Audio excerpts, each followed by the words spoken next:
यानंतर एक मोठी बातमी आहे। राजकीय वर्तुळातून गजानन कीर्तिकर यांच्या अडचणीत वाढ होण्याची शक्यता आहे।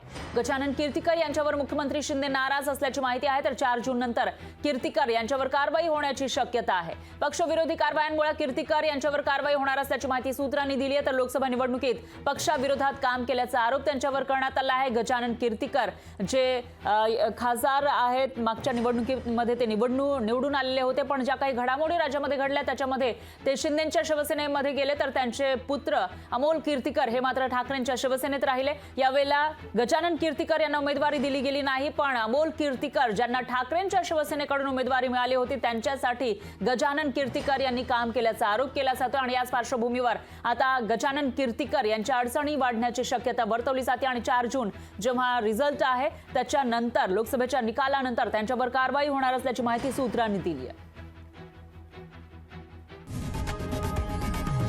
लोकशाही मराठी ऐका, पहा, जागरूक रहा।